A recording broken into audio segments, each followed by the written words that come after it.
Hey everyone, welcome back to On Purpose, the number one health podcast in the world. Thank you so much for coming back every week to become happier, healthier, and more healed, something that I'm always working on for myself. And one of the things I love about this community that we've built here is I love talking to people who are using their platforms for a greater purpose, who find artistic and creative ways to talk about the things we care about here, whether that's mental health, personal growth, addiction, personal challenges that we go through internally and externally.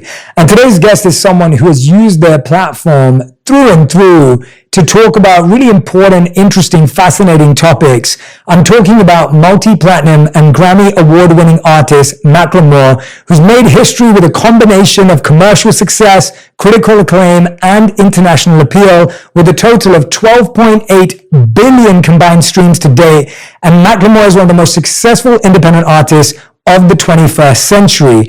And he's consistently used his art and platform to raise awareness around issues of addiction and recovery. And now the two new singles are out, Chant and Maniac. Make sure you go and stream and listen. Macklemore, Ben, you can tell me how you want me to go. Ben is great. Ben is great. Ben, thank you so much for making the trip to be here. Thank you so much for this opportunity. Thank you for having me, man. Yeah. It's fantastic. Amazing. What an intro. One take. Oh yeah, well we had to cut it down. I mean, there was so many achievements. I was like, I need to get back. You know, everyone knows who you are. I grew up listening to music when I was back in London, and so for me to be sitting with you today is awesome. And you'll see that for a few of the questions I'll ask. But I wanted to pick out. There's a lyric here that I wanted to share with you. It's obviously one of yours, and I wanted to start with this. Your new song Chant says, "They told me that I vanished. They told me that I had it. They told me that I'm gone. I told them don't panic." Yeah. And when I was listening to that, there's a lot of what they're thinking about where you are. Right. And my question was, where do you feel you are today? Let's just get into it. Okay. You said you like to get into it. Yeah, absolutely. That's what we're here for. You know, I think there's a constant narrative when you're in the public eye. There's a constant narrative about who you are.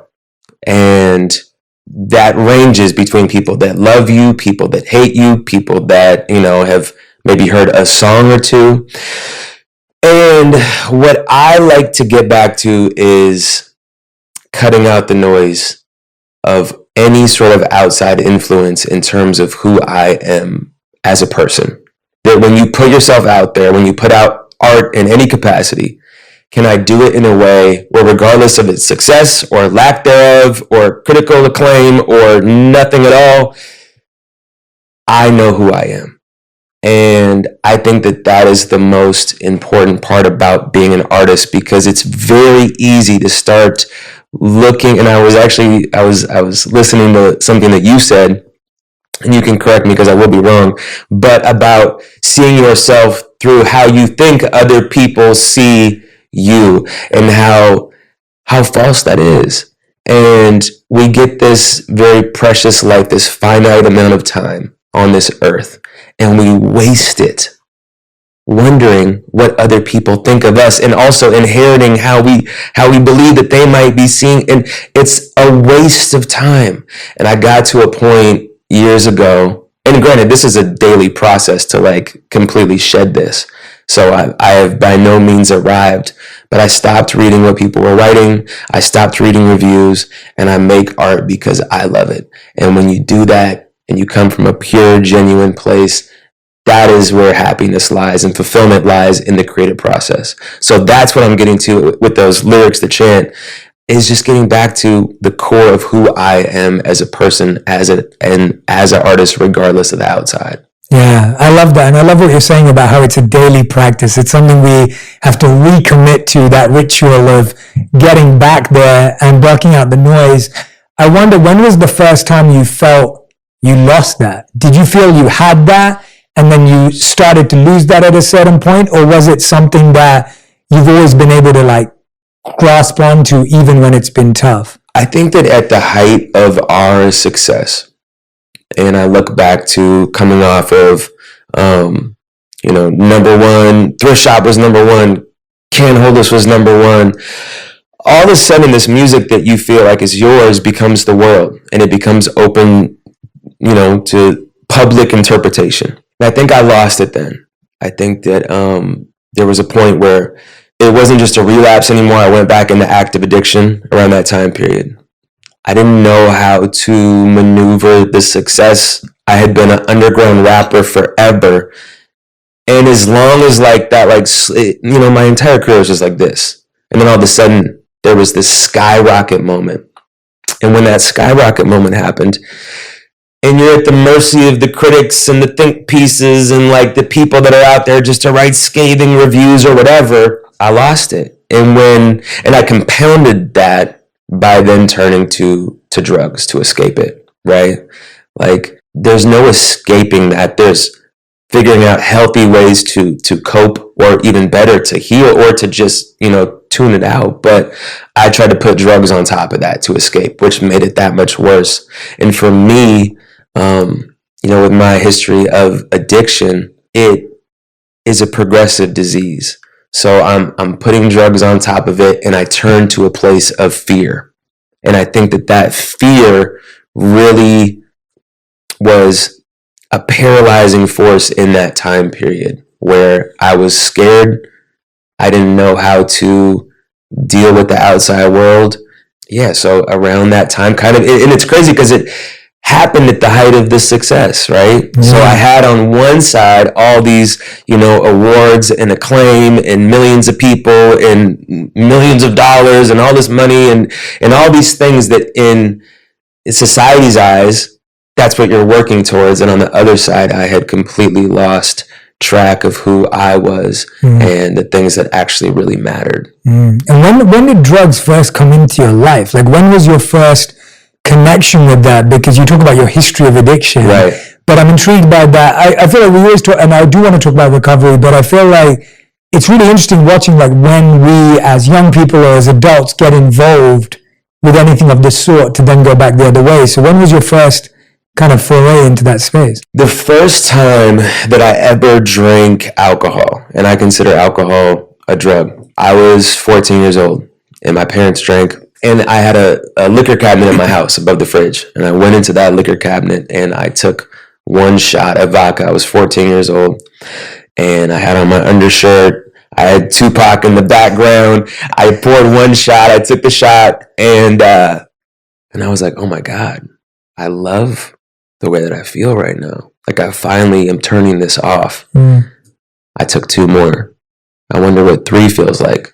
Another one, wonder what 4. I probably weighed 130 pounds and I took 12 shots of vodka in maybe a 30-minute time period. And, ended up stumbling. I got on the bus to go downtown Seattle. I ended up throwing up all over myself in a McDonald's. The cops came. I had to run from the cops. That was the beginning of my drinking career, which turned out to be a very painful one. In the moment and in hindsight. And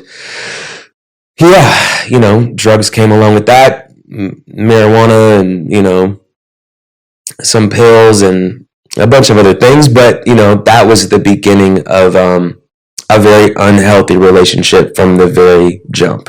And for different people, it's different things. Like for some people, it's confidence. For some people, sounds like numbing the noise. Like switching this off, you said. Was that the goal? Was that the intention? Like where was that coming from and where did it escalate to? Like what was the reasoning behind it for you? The easiest way for me to describe it is that it was like an allergy. It was once I had a sip or a hit or a sniff or whatever it was, I wanted more and I couldn't turn that off. And I never could. It was like from the very first time, I didn't take 2 shots and say, you know what? I don't want to get busted by my parents. Like I'm done. This was like I took 1 and went to 12 in a really short period of time.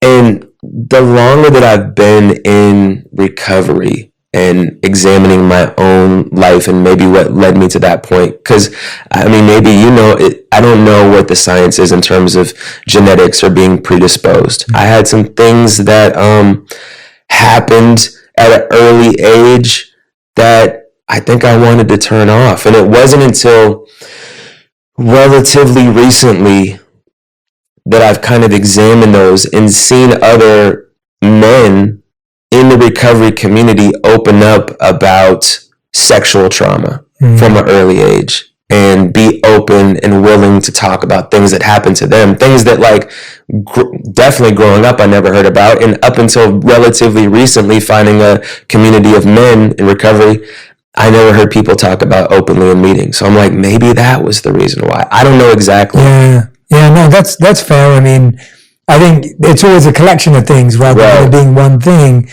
But when you're talking about recovery now, and congratulations on just an incredible journey to recovery.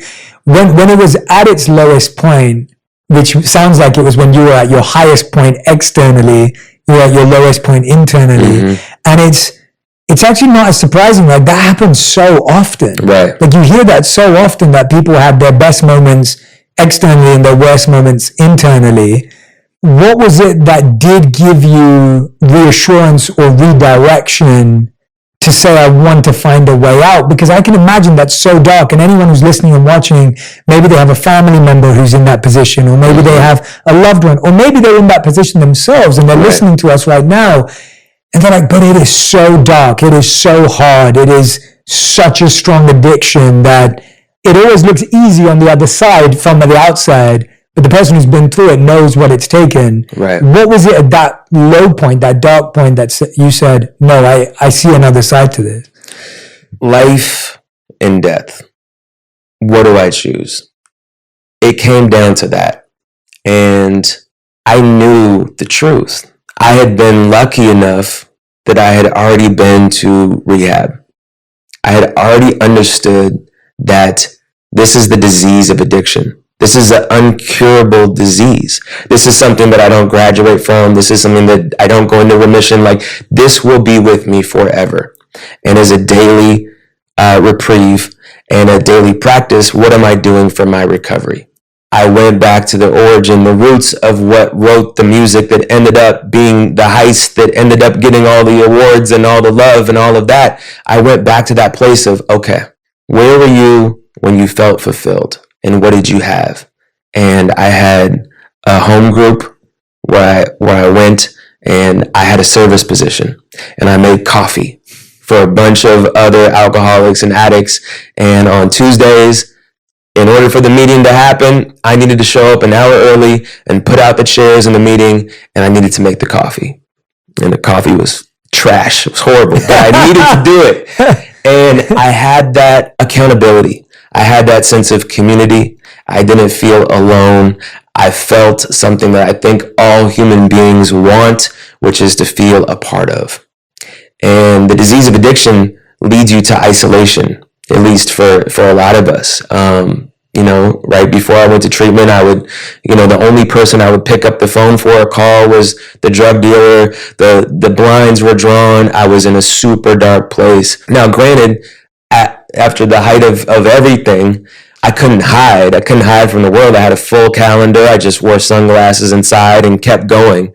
But I remember my wife and I, and it was after the Grammys, and my wife and I, we went to India. And, I was actually detoxing from drugs during the Grammys. Like I was maybe 3 or 4 days off of opiates, and definitely was not out of my system whatsoever. So that place of fear was very still there. And I never talked about this before. And I remember winning the 4 Grammys, and at the after party, got a pill from somebody again at the after party. And that was the beginning of another attempt to escape everything that was happening. My wife and I went to India, and I really detoxed and realized that I needed to find my community again, that all of this other external pats on the back, all these strangers, all these people that are with you for the moment, but they don't really know me. I need to find the people that really know me, that really love me, and the people that share this commonality of the disease of addiction, because those are the people that speak my same language, that make me feel again a part of and not distant and disconnected. And why India? What specifically about India? I'm fascinated. It's my favorite place on earth. There's something about this spiritual undertone it's not really undertone. You can just feel it energetically moving throughout India. You know, we were traveling around from Varanasi to Dharamsala to, you know, Delhi to all over. Yeah. And no one knew who I was. No one cared. I was back to just being Ben.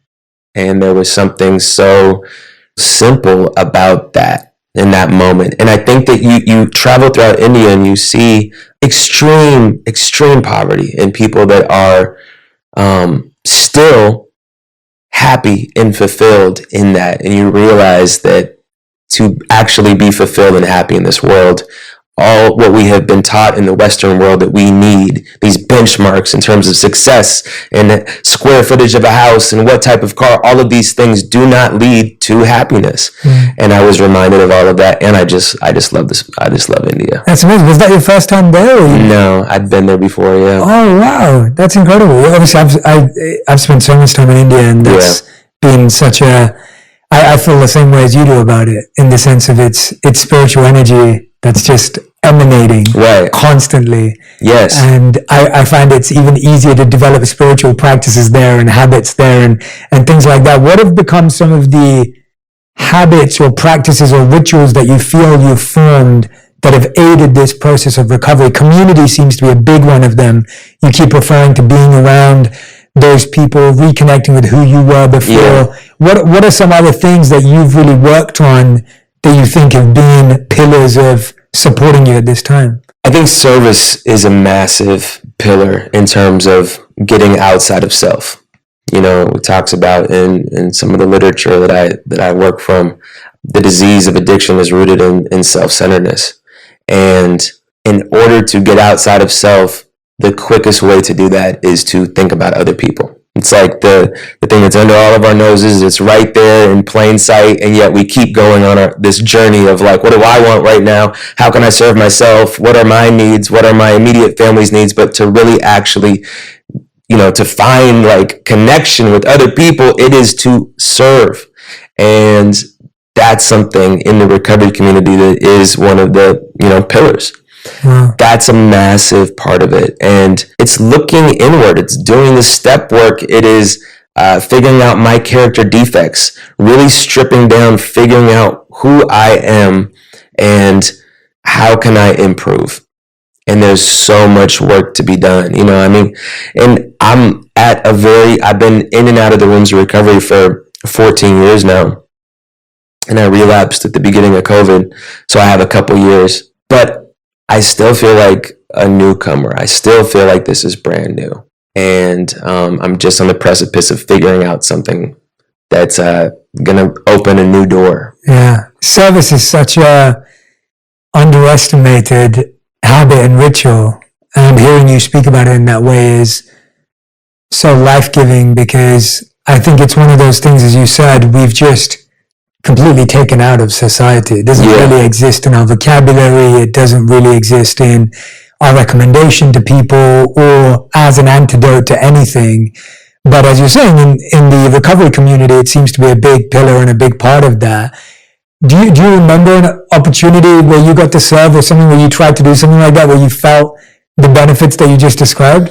Was there a particular example that stood out? I don't know if there's a particular one that sticks out, but I think even to piggyback off what you were just saying in terms of society, even with this culture of like, okay, now we are working on our mental health. Mm-hmm. Now I'm in therapy. Now I'm, you know, eating healthy. Now I'm working out. Now I'm doing Bikram yoga, like whatever, like all of those things are fantastic, right? Like those are all great things of the self-care model that we have now, but they can still, without the balance of service, you're still thinking about me, right? Like, what do I need right now?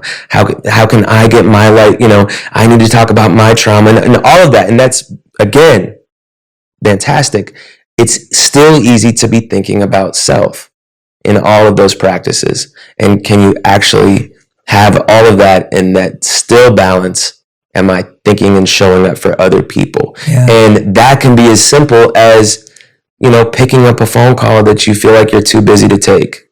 That can be as easy as listening to to a story of someone when you feel like, you know, you're running and gunning and you're trying to keep up with everything in life, and just slowing down and showing up for others when you don't want to. Mm-hmm. That's the thing, is like, because service is, in a way, there's still a selfish component of service, because you are still, you know, this feels good. There's something that feels good about it, but you're actually, you know, benefiting others at the same time. Yeah, and it's so counterintuitive, right? Like, we constantly feel like we have to focus on ourselves to solve things. But the studies actually back up what you're saying as well. There's so many studies on depression that show that even people who are depressed, who support other people who are going through depression, are happier than those who are not supporting that community. And so even about supporting that same community makes such a huge difference. And I know that for sure in my own life, that was the insight that saved me too, was because for me, the change happened that I worked harder on myself in order to serve people better. Mm-hmm. So what you're saying about the balance, it was like the more I try to serve others, the more I realized that I needed to be purified and cleansed. That's real. And so then I worked on my purification and cleansing so that I could try and give back better. And again, this is a daily process. I haven't arrived either. But that cycle became a really beautiful cycle where it's like, let me work on myself so I can give my best to others. Yes. Now that I've given my best, I need to refuel. And then that becomes this beautiful journey that you go on as a human. And I feel like for me, I'm there today too, where I'm trying to pour out into people, and then I'm trying to pour in so that I have more purity to pour out. That's a really good observation. And I think that, yeah, it is a cycle. It's a constant, you know, evolution of like, oh my God, I've been giving so much, like now I need to refill the tank, you know, the spiritual tank or whatever it is, that does get depleted, and that there is this balance that needs to be found. It's much easier said than done. Yeah, of course, absolutely. How have your lyrics and music changed at that time? Because I feel like, you know, a lot of musicians feel they often write their best stuff in the worst times, in the darkest times, because it's raw, it's real, like you can connect to people's emotions, and people also feel that way so they can see themselves in your music. Right. How have you felt as you observe your music evolving, and with the 2 new singles, like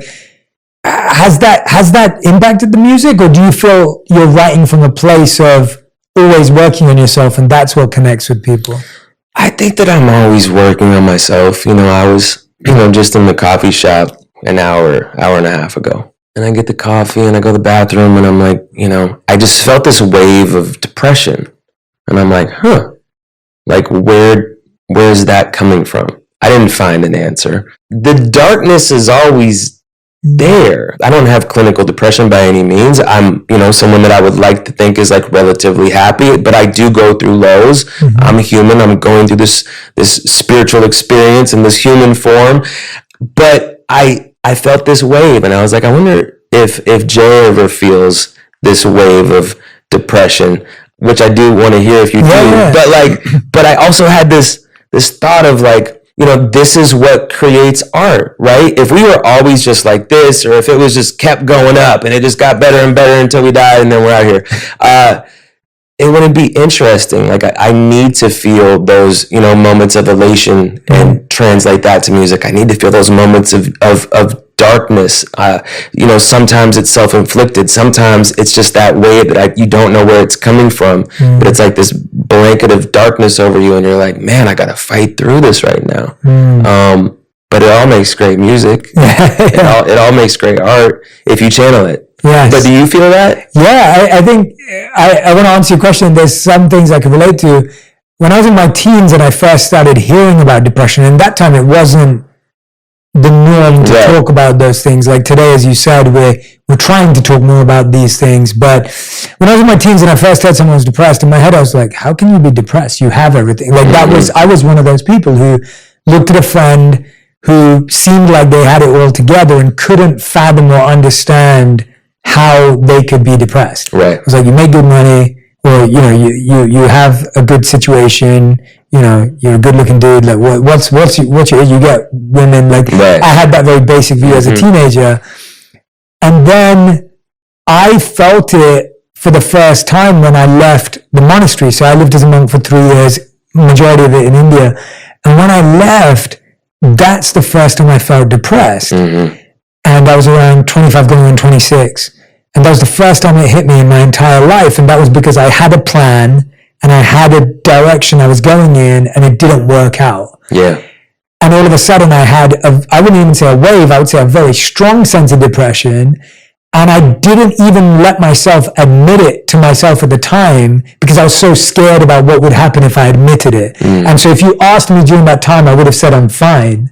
And it was only years later that I was able to locate and say, actually, I was depressed during that time. I just was scared to even say it out loud because I didn't know who to say it to. And it was then where my monk skills and tools that I'd learned actually came to help me and give me that direction. Now today, that was nearly 10 years ago since I left, so it's been a long time.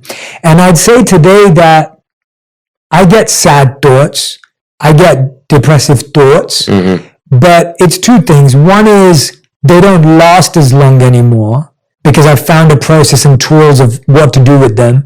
And the second thing is I see them as useful, as you said, as insight into what can be changed, transformed, grown, what work needs to happen. Right. So now they're not things I try and avoid or things I'm saying are bad or labeling them as negative. I accept that as a human, you will always have thoughts, but it's your choice what you want to do with them. And I've now learned skills and tools that allow me to process them differently than I would have 10 years ago. Right. And so it's not that you will never, I don't think there's anyone in the world who could never have a negative thought or a tough thought or a difficult thought, because the world is put in such a way that there's constantly conflict, there's constantly uncertainty. Right. So unless you're numb from it all, there's going to be something that gets beneath your skin or something that gets into you, but it's what you do with that. It's kind of like saying, wishing for a day where it stops raining and stops being cold. It's like, that's never going to happen. The weather's going to be the weather. It's going to rain, it's going to get cold, it's going to snow, and you either have your umbrella and your snow boots ready to go, or you're going to be cold and wet. And so I think for me, it's like I'm focusing on what's my umbrella, what's my snow boots, what's my raincoat, what are those tools and habits and practices that help me through that. Does that make sense? 100%. Yeah.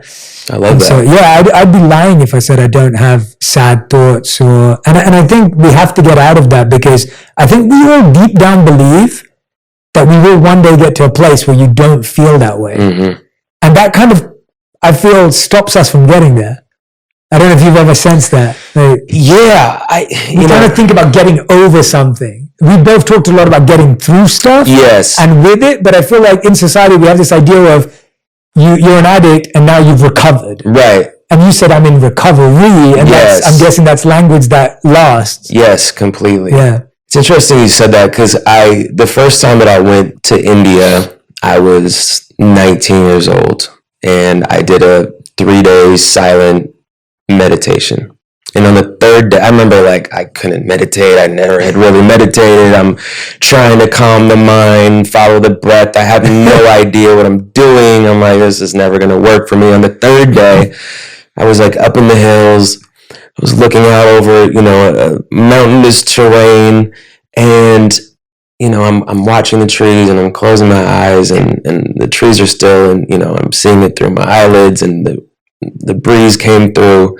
And I had this moment of meditation where I didn't have any thoughts, or whatever version that was. I thought that I was having this experience. And I felt this wave of just this warm peace, this sustained, whether it was 3 or 10 seconds or whatever.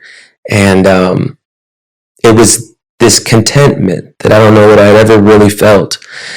And it was interrupted with the thought of, but you're going to lose this, but you're going to go back. And I think that there was part of that was but you're going to go back to drugs, but you're going to go back to depression, but you'll never be able to sustain this. And part of, I think, what the compulsion around using for me is you get that moment of, I've turned off the thoughts, or the drink hits or the drug hits, and now I'm, a quantumous in my being, and, I feel I'm high. I like the effects of this drug. And then you go down, and then you're trying to find that high again. Mm-hmm. When really, for me, what I've experienced is the most sustained period of happiness that can be achieved is through a practice of clearing the mind. Mm-hmm. Now, do I meditate presently? Not at all. Mm. Not at all. As I'm saying all this, I'm like, bro, why aren't you meditating, man? You got to get back. But yeah, I just, I remember that feeling of peace and immediately being like, but you're not going to be able to hold on to this. Mm. It's a lack of a practice. Yeah. And that's that challenge, right? It's like constantly wanting to hold on to anything. Yeah. And constantly want to go back to anything. Mm-hmm. Both of those thoughts, I think, is what I'm referring to. And it seems like we're aligned. It's that, I feel like those are the two thoughts that actually keep us the most trapped. Completely. It's like, I want to hold on to this and I want to go back to that. Yep. And those two things keep you trapped for forever and ever and ever, because now you can't experience and you can't accept and you can't be. Yep. And it takes you everywhere. And, towards more the beginning, you were talking about, you're like, life and death. Like that's, you've had near-death experiences. Yeah. And that's one of the most challenging emotions. And obviously no one ever wants to go back to feeling that way. Mm-hmm. Talk us through that, of having a near-death experience and how that impacts you when you reflect on something like that. The near-death experiences, they're not linear in terms of the, I kept going down. It was rock bottom, and then I almost died. It wasn't that necessarily. It can, just be like, yes, I wasn't in a great place. I was in active addiction, and I used this drug and that drug, and I ended up in the hospital, and my heart was beating out of my chest. That type of thing. But I think of this moment where I was withdrawing off of Oxycontin. I was just crying. I was in the middle of the street. It was summertime in Seattle, which is like the most beautiful place in the world. I'm biased, but it's the most beautiful place in the world in the summertime. And I'm there and I can't stop crying. And I see no future for happiness.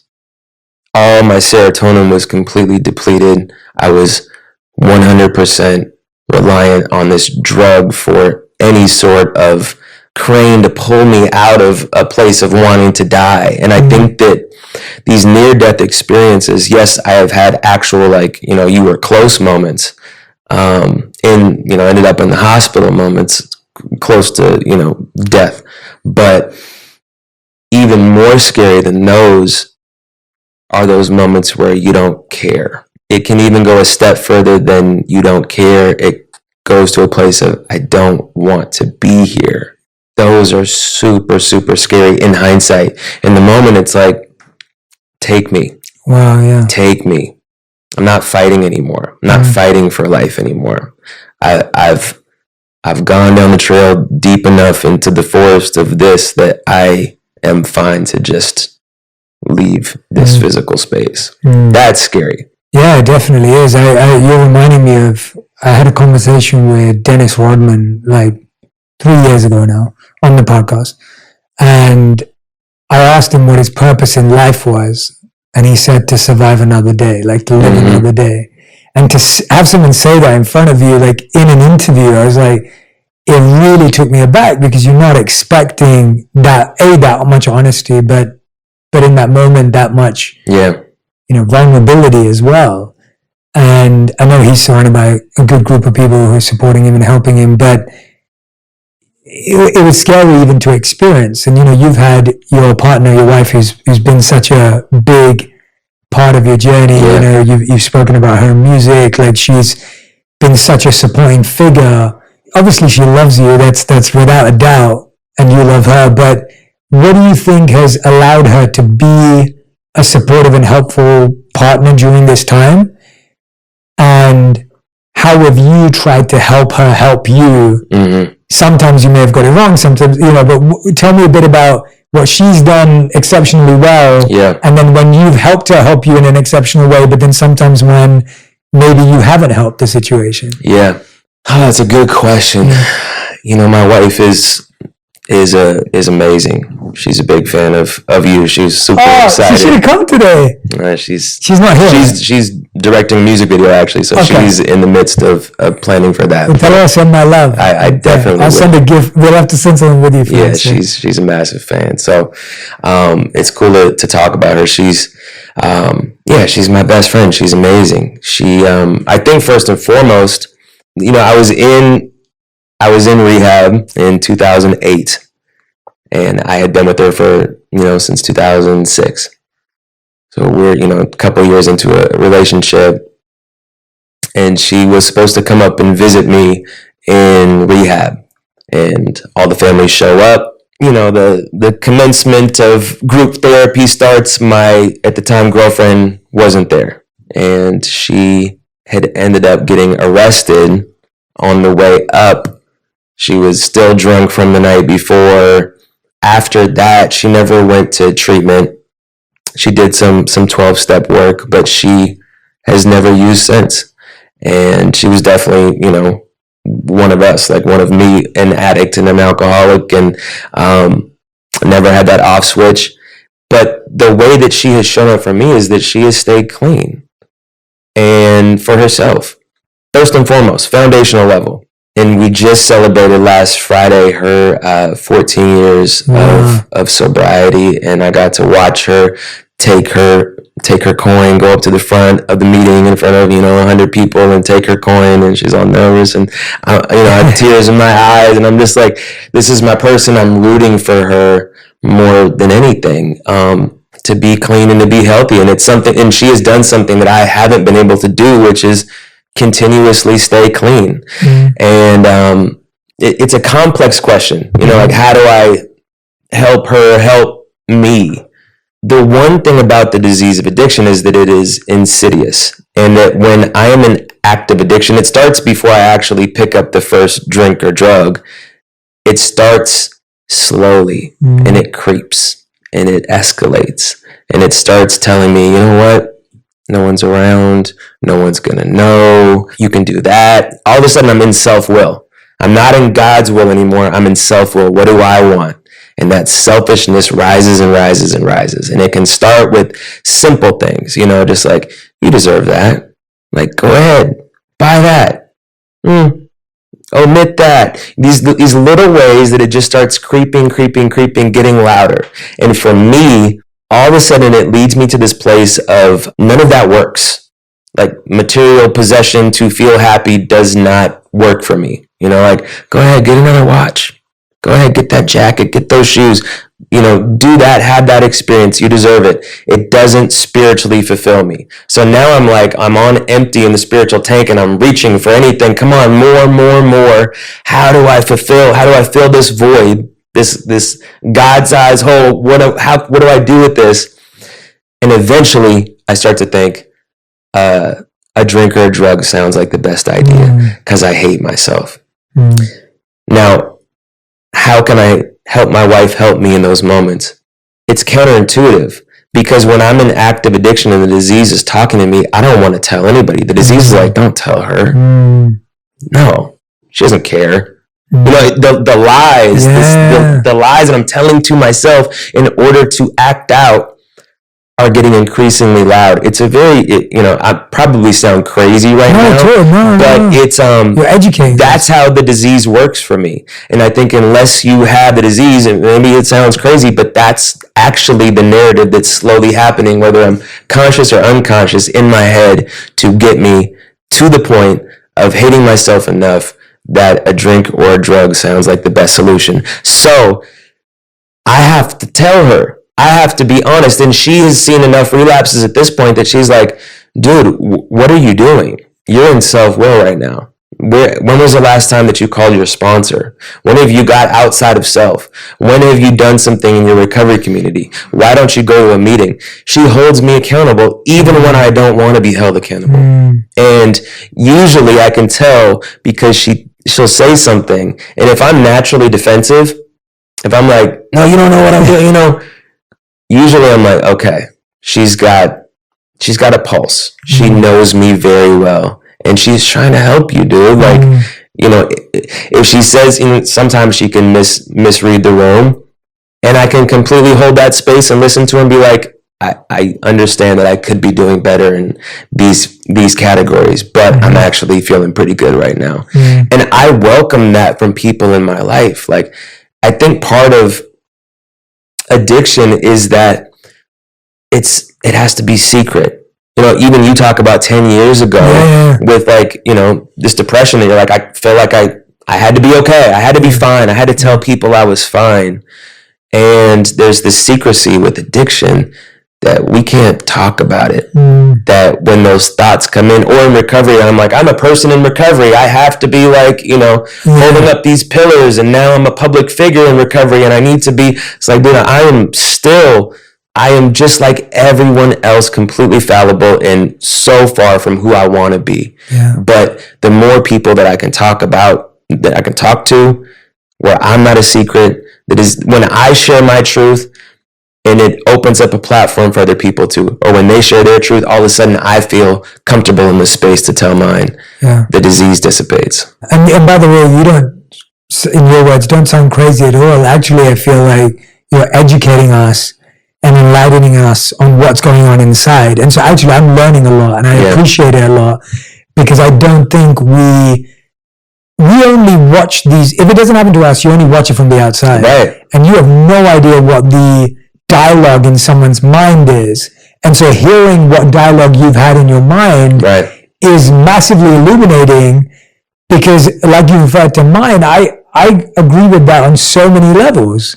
And that wasn't even addiction. That was a form of depression that I was experiencing and couldn't vocalize it. What to speak of someone when you're going through addiction.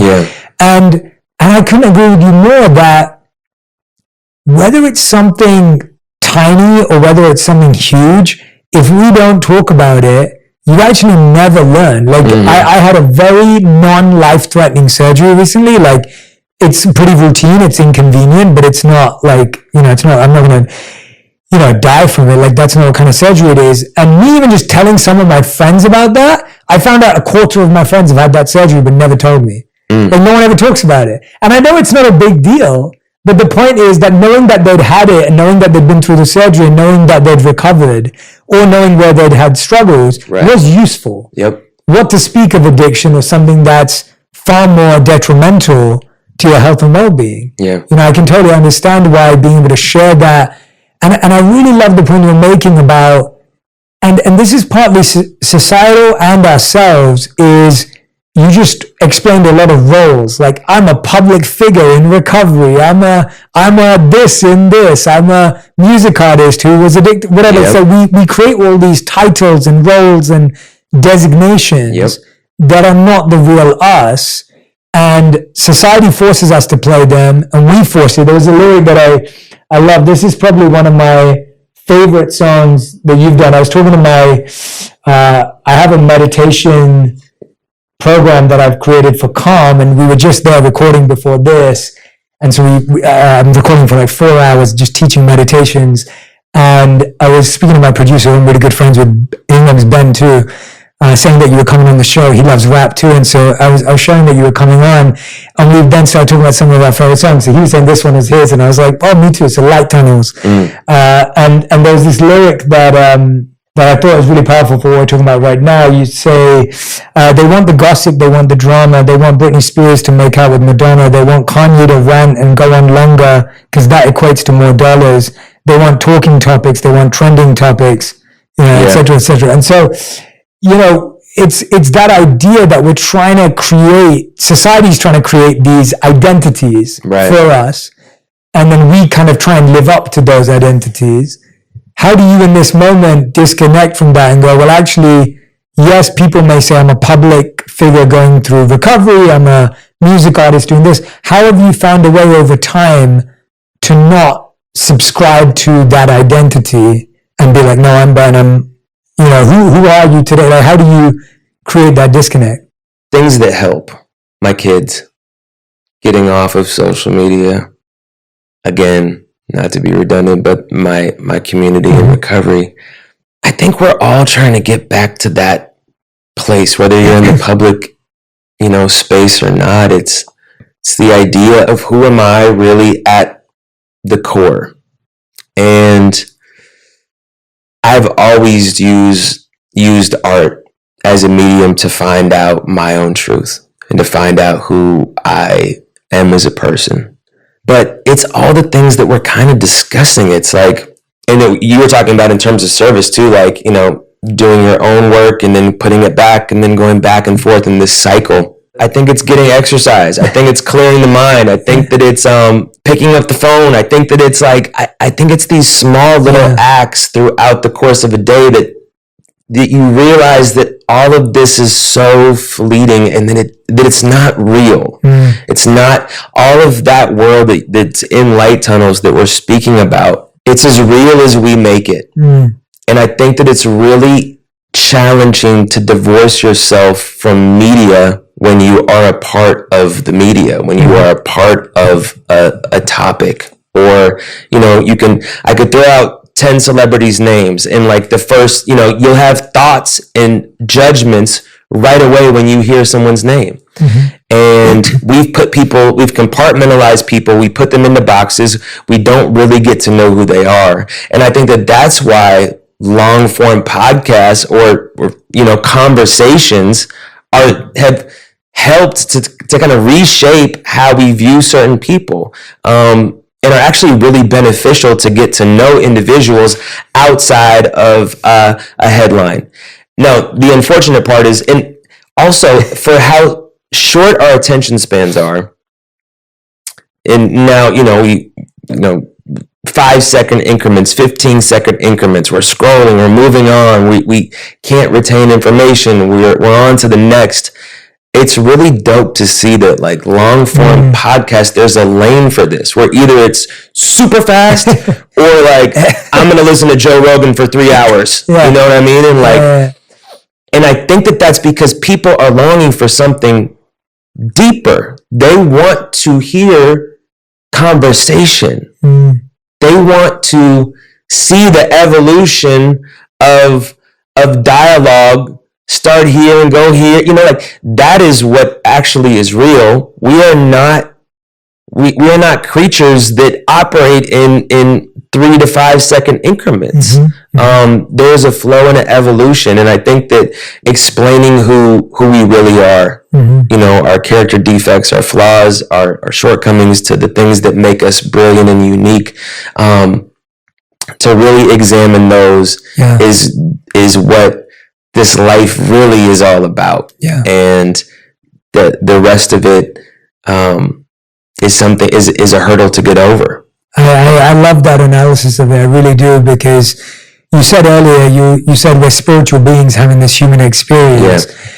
And I think a lot of people on their spiritual journeys or their inner journeys, at one point you get caught in the evolution of it where it's hard being a spiritual being having a human experience. Like you're like, how do I make music in this world, but then not feel of this world? Right. Like that becomes a really tough thing. And I've worked on that personally. I work on it personally. I work with so many people on it personally. And I find that the natural human instinct is to retreat. Yes. It's like to remove ourselves. And when I became a monk, I think subconsciously that's exactly what I was doing, where I wasn't escaping because I didn't have a bad experience with the material world. I could just see from other people's experiences that the material world wasn't satisfying to them. Yes. I could see people who were more successful than me, more wealthy than me, more, everything than me. I was 21 years old. And I could see that they weren't happy. And so I was like, okay, well, I need to figure out a different path. And I gained 3 years of getting time to figure out what my values were and who I was and why I wanted to do anything. And then coming back, like I find that too today, where it's like, I'm not a monk anymore, I'm married, I have businesses, we have money, like, things like that. And it was like, I had to make peace and sense of those ideas for what they meant to me and what their use was, without them defining me or me trying to distance myself from them. So I think when we chase things, and then we run away from them, until we figure out how to use them properly. Yes. No, I was on your Instagram today. And, a massive way that we size people up or that we gauge success is by numbers, right? Analytics. And find our own value, right? Like, how did this TikTok do? Why did this one work and this one didn't? Yeah. I really liked what I said in this one. And no one shared it. Yeah. Why? Yeah. I mean, that's part of your business. Yeah. Yet your platform is based around like mental health, which in a way our society, and yet the way that you talk about this is via TikTok, via Instagram, via these social media things that have got our society stuck in this place of comparison, in this place of ego, in this place of I am lesser than, I am not enough. Look at all of these other people's lives. I am living, scrolling, these death scrolls that we do. I feel horrible about myself. Culture that is really addictive. How do you balance the game that you have to play, yet with the spiritual mental health side that you have to live? Yeah, definitely. It's such a great question. And I'd say that, so I started doing what I do today offline when I was 18 years old. So after I met the monk for the first time, which I talk about in my book, Think Like a Monk, I met my first monk teacher at 18 years old, and I started spending time with him. And whatever he would teach me, I would share it, right, because I was so blown away by it. So I started a club, or a society, as we call them in England, a society at university, at college, called Think Out Loud. And every single week, I'd invite students over, and we'd sit and we'd dissect a movie and talk about it philosophically, psychologically, spiritually. And I would facilitate these sessions.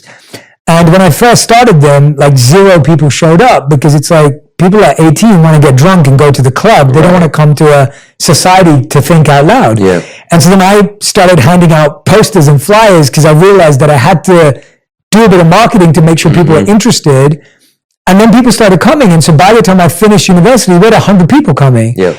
No one paid for it. It was absolutely free. I did it because I loved it. I did it because I got the buzz of presenting what I was learning to people and helping them. And I built some of my best friendships that way, because I met all these people at university who were like, oh yeah, Jay helps us understand the stuff he's learning from the monks and the wisdom, same stuff I do today. And then when I went to the monastery, obviously I actually spent time studying and deepening my meditation and actually deepening my skills. And since I've come back, I've done the same thing. So I've been doing this offline when no one cared, right, and no one viewed and no one watched, and there were no followers and there was no money, for 10 years before I did it online. So up until 6 years ago, if you came to one of my events in London called Conscious Living, 10 people showed up once a month to hear me talk about these same things that I talk about today. It sounds like my underground rap career. Right, yeah, exactly. That's basically what it is. It's like, and I did it for 10 years, not thinking one day it would be big. I did it because I loved it. I love this. So I went from, I loved it. I did it for 10 years with no money, no followers, no nothing. Yeah. And it was amazing. Even when 10 people showed up, I was so grateful. Yeah. So then when 6 years ago, this kind of took off, and in the last couple of years, it's really blown up. I live in gratitude every day. And yes, I am massively aware of what connects with people and what resonates with people, but my intention's different. My intention is, how deeply can I speak what I'm learning and what I've learned so that it scales and gives access to everyone? So I'm not basing my self-worth on how many people like it. I'm basing my ability to simplify ideas on that. And that's just one part of me. Right? My self-worth is based on how I feel about myself, how my wife thinks about me because she knows me really well, how my monk teachers feel about what I do, and my best friends who've been my best friends for like nearly 20 years. Like, those are the people whose opinion matters deeply to me. My community here matters to me, but at the same time, my self-worth is not based on that. My ability to do my job well and the purpose I've chosen is based on that. And I think, like you're saying, that isn't a perfected formula. It's a daily commitment to, can I improve my ability to communicate? But this isn't me improving who I am. This is me improving my ability to communicate seemingly complex ideas in a way that everyone can understand and digest them. But that's just 1% of who I am. That's not me in entirety, if that makes sense. It does. Yeah. Do you look at the numbers? Of course I do. Yeah, 100%. I think it's hard to do what I do without looking at the numbers. It's just that the numbers don't dictate. Like, I won't go to sleep upset at myself as a human being, as a soul, because of a number going badly. I will just be like, there is a defect in my process of communicating or effectively transferring this message that I can work on. But if I think this is a problem with me, that's too heavy. And that's where I think the disconnect is. Hey, dude, you can always blame the algorithm. Always blame the algorithm. Yeah, I don't like doing that. That's when in doubt. I'm one of those people that I will sit down with people. I'm like, the issue is never very rarely is the issue actually the algorithm from my 6 years of social media experience. The issue is your ability to understand what is going on. But again, that's not you. And I think that's what we've not learned how to differentiate our album sales from our self-worth, right? Or our social media following from our self-worth and identity. So to me, they're two things. This I need to improve professionally, but my professional failure is not a personal failure. And I think that I'm always grappling with that. Again, I have not arrived. This is a daily conversation in my head. But I feel healthier that I want to figure out how to fix this for this. But fixing that is not fixing this. These are two separate, like I meditate for me. I don't meditate to improve my career. And I don't focus on my career to improve my feeling of me. They're two separate lanes, if that makes sense. It does. I see success and happiness, and I want to come to this to ask you. I see success and happiness as two separate lanes. Happiness is what I do for myself, and success is what my career brings and what it can achieve. But I don't cross the two because that's when I think it gets messy for me. And I wanted to ask that, like, as you've gone through so many highs and lows, successes and losses, how do you define success and happiness for yourself right now? Like, how do you look at those terms and what do they mean to you now compared to what they meant to you like 10, 15 years ago? Right. And I hope I answered your question. Yeah, you did. Yeah. Beautifully. Honestly, it was just an honest answer. Yeah. No, I think about success very different. And I get caught up in the matrix of everything. Of course. But am I fulfilled? Happiness is fleeting, right? The more we try to grab onto it, the further it gets. Do I have sustained fulfillment? Do I have meaning? Do I have purpose? Do I have a life that is worth living? Do I feel excited to wake up most days? Am I engaged with my kids? All of those things, that to me is what success feels like today. Now, I also have a business. I have multiple businesses, and I like to win. I'm a competitive person. Me too, I get that. I do like to win. Now, winning, I think, is a tricky thing, right? Because oftentimes we never know what's in store. I might drive away from here and crash down the hill and that's it. You don't know. And I think about, what I want. The last two singles that you've mentioned, I thought that they were really great pieces of art. Thought that they were, had potential for chant. It's like it's got this anthemic hook, and it's got a feature that people know, and I'm rapping really well, and the beat gets really big. Hasn't performed well commercially. Maniac sounds like something that could be on the radio, and it kind of is, but it's bubbling slowly, but it's not really streaming well. All these things, I have a team of people that are trying to figure out, that we're trying to figure out why this worked, why this didn't work. And I realize that the universe it's already been written. I believe that what's supposed to be will be. And when I can get in that place of acceptance that regardless of what happens with Chance, regardless of what happens with Maniac or the next single or my album and how many first week sales it does and YouTube numbers and if I grow my TikTok audience, all of that is not happiness. It is completely separate. And if I get too caught up in that, like you're saying, if I get too caught up in that world, then I cannot truly be fulfilled and have meaning in my spiritual life, which is where the true, I'm just okay. I'm just okay with what is. And I don't control it. And some of the most painful experiences where I was like, why is this happening to me? Like, God, why would you do this to me? Were my greatest blessings. Were the things that opened up the door for something. And it sounds cliche. It's like, but you have to go through those moments of pain. You have to walk through that fire to get to that place of, I had no idea why I was doing that. And now I am here, and look at how beautiful this moment is. And I think that the trick is remembering in those moments of why is this happening? That there is a deeper reasoning, and that this will pass. Yeah, totally. Yeah, the way I was thinking about what you were saying and what I was sharing earlier, and it's that, imagine you just bought a brand new car, you love it, you think it's beautiful, it's great, and you go driving, and you were saying when you drive out here, and you're driving your car, and then someone knocks into it, and it gets a dent, and it's a really bad dent that means you can't drive it needs to get fixed, it needs to get sorted out. Now, when I get out of that car and I get into bed that night, if I'm thinking I'm dented, that's just inaccurate. The truth is something I have, something I care about is dented, and that needs to be fixed. Right. But I'm not dented because my car's dented. I'm not damaged because my car's damaged. My car's damaged, it needs to go to the shop, it needs to get fixed. But that doesn't damage me. And I think that's that disconnect where it's like, like when you're saying like the album sales and all that, whatever it is, it's like, that needs to be fixed. That needs to be sorted out. But that doesn't mean that I'm broken.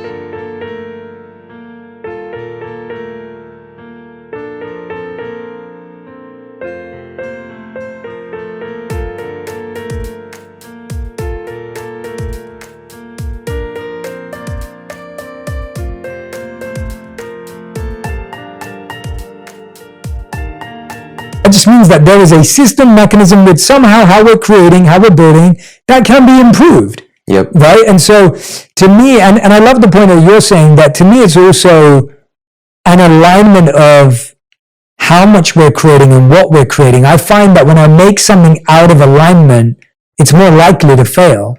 When I make something from a place of, I'm making this because I really believe in it, I care about it, I've actually focused on getting good at it, and now I'm putting it out there, it has a better chance of doing well. Yeah. Versus when I put something out because I'm like, I can do this. I know I can do this because I have this. And so I think when people are like, I have followers, so I can do this. Right. But you don't really want to do that. You're just doing that because you have followers.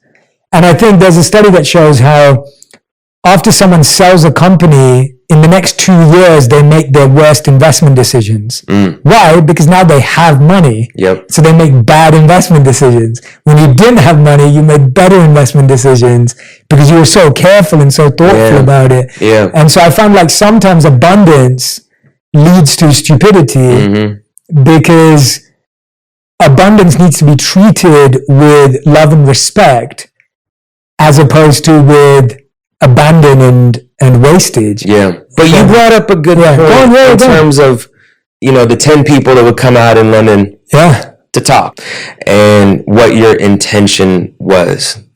And I think that for all of us, but particularly being in the public eye, it's constantly moving that needle back to what is my intention here? Yes.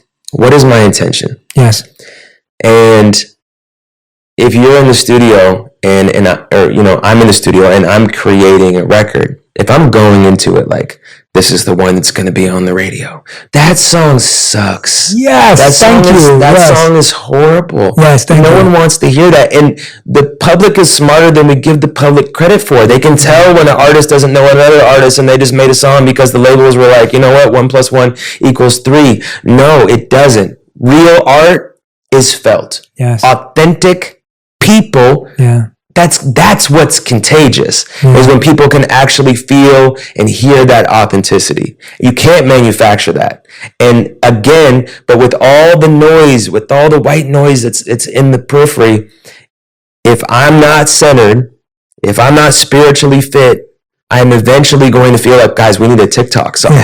We need something that like is going to be really catchy in a 5-second increment. Yes. And if we don't have that, then I'm not going to be happy. Yeah. And it has been proven time and time again that that's not how art works. Yes. And I think that this fast food way of media right now, in some ways can be great, but in other ways it has, my fear is that it's killed the art. It's killed the overall arc of an album or the growth of an artist, you know, from track number 1 to song number 15. I've realized in this album cycle that I'm like in the beginning stages of putting out, we don't take in media like that anymore. Mm-hmm. Like the album is almost obsolete. And I don't ever want to get to a place of creating out of necessity to appease an algorithm or a structure that I don't believe in. Yeah. I don't believe in it. Now, that's not to say I'm not going to play the game with what I've created. Yeah. But I don't want to create and then go play the game. That's brilliant. I love that. If the intention in the Vedas, which is the system that I studied as a monk, or the Vedic tradition, it said that there's 4 motivators or 4 intentions. So we're talking about intention. So the lowest form of intention is fear or insecurity. We do something out of fear. So it's like, I'm not relevant anymore. Right. Let's make something that makes me feel relevant. Yes. Right? That's fear. That's not from a place of art. So you make something from a place of fear. It might do well. It might blow up, but you won't feel satisfied, because you know that you were just scared and now you're scared to do it again. Yes. So when you create a fear, it just creates more fear for new creativity, because you don't know how you got there. Higher up from that is to have the intention of what you were saying. You have a target or a goal, but you just plucked it out of the air. I want that number 1. I want to build $1 billion company. And now it's just about this goal, because the goal makes you feel good. You don't actually feel good about what you're making, but you like the idea of it might become a number 1, whatever, billboard or whatever it may be. And so that's a goal or a target. Higher than that intention is you're doing something because it feels true to you. And then higher than that is you're making something out of service, or to improve people's lives, or to impact people. So when you look at those 4 intentions, what I'm hearing is, you're like, I want to try and make things in those top 2 intentions. Yes. And that way I'll be fulfilled. And like you said, we can play the game with those things too. We'll still figure out a way to make those things relevant and important. But we know that the art is sacred. The art wasn't sold out. And I think that's what I vibe with too. Like I can totally get behind that, because I always connect back to where I started and what connected. And I love the joy of making something sacred go viral. I get so much of a kick out of that, rather than making something sell out go viral, because it would go viral anyway. Yeah. That's great, dude. Like, oh, you're inspiring this. This is great. Well, I mean, you think about whenever I'm in the studio, you're trying to get to those top 2. And it's almost an exercise when I'm in front of the page to work through those bottom 2 layers. Because they're there. They're not always there, but they can pop up. You know that, like, can you do it again? And then you said it like, okay, now you did it. You're still not fulfilled. Can you hold on to it? And you watch people, their entire careers, trying to hold on to that relevancy. Yeah. And it's just this game of like, come on, can we hold on to this thing that's like, you know, so we can be put in this echelon and keep working and keep going and never take more than 14 months off of an album cycle. We got to keep going. What award show are we showing? It's exhausting. It is exhausting, and I couldn't keep up with it. And I realized that it really, in the first couple months of being like really famous, that this was not sustainable for me, that I needed to recharge, that I needed to take time off to work on myself. So when I go into the studio, I'm not operating out of that place of fear, of scarcity, of, what if this doesn't happen? It's like, dude, and I think that that's easier said than done 100%. When you had the success, right? When you're like, you know what? I'm going to be good for life. Yeah. Financially, I'm straight. Just be honest. I'm going to be okay. But when you're really, I'm trying to feed my family, and I've been there too, I'm trying to, make sure that I don't overdraft, that I can pay this month's rent with my 6 people I'm living with, and, I need to get this show. So there's a privilege in being able to be like, okay, well, now I'm just working on the spiritual side of myself. And there's an actual real side of it, in terms of the physical world of I need to eat. Yeah. I need to be able to pay for this roof over my head. Yeah. But that's a great point. But still, I'm almost writing in that space to get out the cobwebs of those first two layers and get to a place of, you know what, bare minimum, this does nothing. At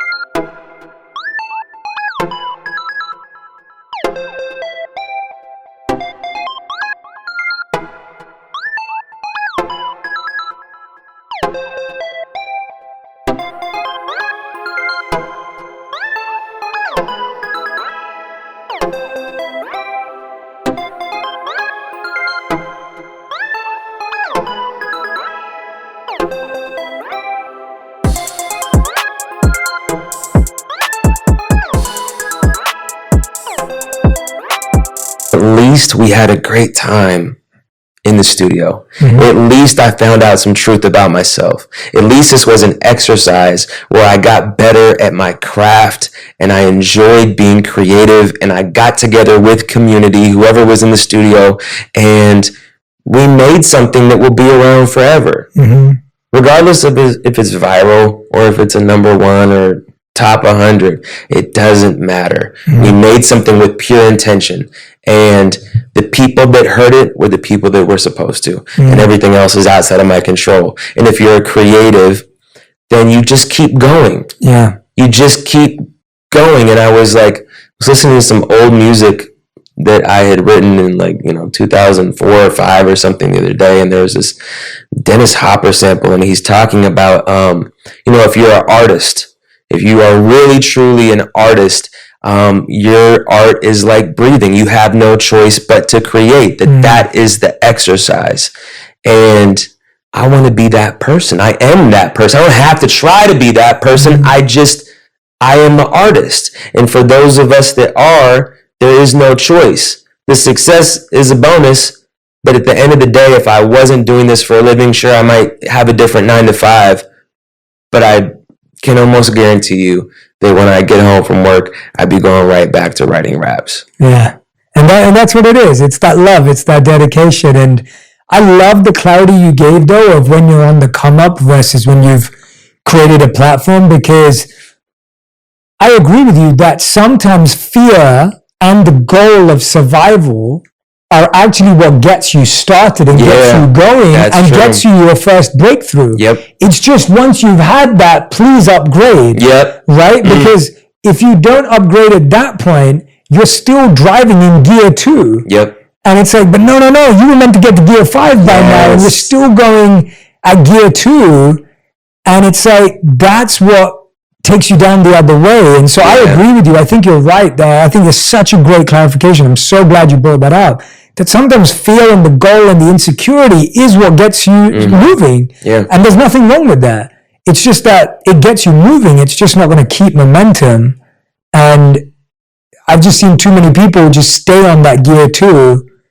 And that's when it all breaks down, right? Yep. So I think that's such a beautiful description. Where were you today, as you look to the future, as you look to now, as you look to what you're building and creating for yourself? Like, what are the values that govern your personal and professional life today? Like, what are some of the values that you're developing, working on, and holding close to your heart right now?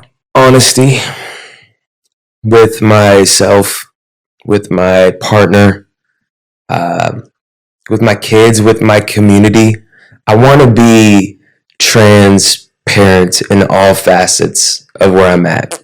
I think that vulnerability, honesty, telling the truth are constantly things that I come back to that just make my life more streamlined. I don't want to hide anything. I don't want this person to know this part of me and this person. Like, I want to be someone that can hold that space of this is who I am, and I'm honest about it. I want to have integrity in that sense. I want to keep delving into the layers of my own character defects, of things that I need to work on, of studying my past traumas in order to figure out my next step and to figure out where I'm at.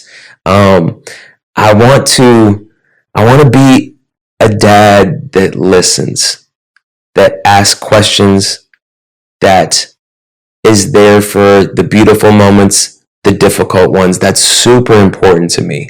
And I realize that with my lifestyle, there's a frequency in our house, right? Like, my wife is working on a million things that have to do with all of our creative projects. There's people in and out of my house all the time. And I think that frequency, my kids, I know they can feel it. I know they can feel the insanity of this creative, home that we have that is beautiful, but it's also chaotic. And I want to make sure that I'm taking time for those small moments, that as much of like this rat race that we're in to do a media run and to, go from here to the next thing to this, and that I'm taking the time to really be present with my kids, because it goes so quickly. My daughter's already, my eldest is 7.5, and it's like, seems like it's so cliche. It seems like yesterday she was, 2 months old. And I know that that's how life moves. And I just want to be someone that, like, when I look back at it all, through all the ups, the downs, the triumphs, the shortcomings, that I can look back on it all and be like, you know what? I left something here on this earth. I made some art that impacted the world. And that doesn't need to be on a broad brushstroke scale. That can just be with a couple individuals, that I made some art that resonated, that changed some lives. And not in a grandiose way, but just like the MCs that came before me, underground rappers that changed the way I think about life. I think about, there's this rapper that passed from the group Black Alicious. His name's Gift the Gab, and he passed last year. And he had this era of fantastic music, and he passed away. I didn't know he was sick, and he passed away during COVID. And I remember just thinking, like, I never got to tell him what his music meant to me, and the spirituality in his writing, and how that resonated with me when I was 18 years old, that led me to delve into myself via the pen. And that if it wasn't for him, I might not have ever written Other Side. I might not have ever written Same Love. That he actually gave me some tools that opened up this conduit, that I was able to channel something bigger than myself in these moments, that led to music that then impacted others, and that music could go on to transfer in different ways to a next generation. That is what I'm seeking as a person and as an artist. And I think that when you've had that platform, or you have a platform like I have, there's this tendency to think that it has to be on this massive scale. And I don't want to think about my life in this big, open canvas of a world. Like, I need to, there needs to be millions and, 1 billion people that know who I am, and lose what's right in front of me, which is my 7-year-old, my 4-year-old, and my 14-month-old, or my wife, and know that my family is there. And that's at the very forefront of what I care about, just as much as speaking to the rest of the world. I don't want to miss that. Ben, that's extremely powerful, and I love that reflection coming through you right now and channeling all those ideas with us. We end every episode with 2 segments. One's called the Final 5, which is every question has to be answered in 1 word to 1 sentence maximum. So you have a sentence. 1 word, 1 sentence. 1 word to 1 sentence. You get that. and then we'll do the other one. So these are your final 5, Ben. The first question is, what is the best advice you've ever received? Be present. Nice. Be present. Simple and easy. That's good advice. That's always great advice. What's some of the worst advice you've heard, received, or seen repeated? Or advice you'd never want your kids to receive? Advice you'd never want them to hear? I never want my kids to believe that other people's opinion of them is any of their business. Mm-hmm. I agree. That's beautiful. All right, question number 3. What is your current purpose in life? Like, how do you define your purpose today in the work you do and who you are? My purpose is to create, to explore, and to show up for other people. Question number 4. If you could, what's something you used to value that you don't value anymore? I used to value superficial, momentary escapism. 5th and final question. We ask this to every guest on the show. If you could create one law that everyone in the world had to follow, what would it be? That all people would have empathy for one another. We need that. And accept people for where they're at. Ben, thank you so much. Thank you, Joe. I am so grateful to have spent this time with you, to have had the opportunity to connect with you. I mean, we've been talking for like nearly 2 hours. It's been amazing.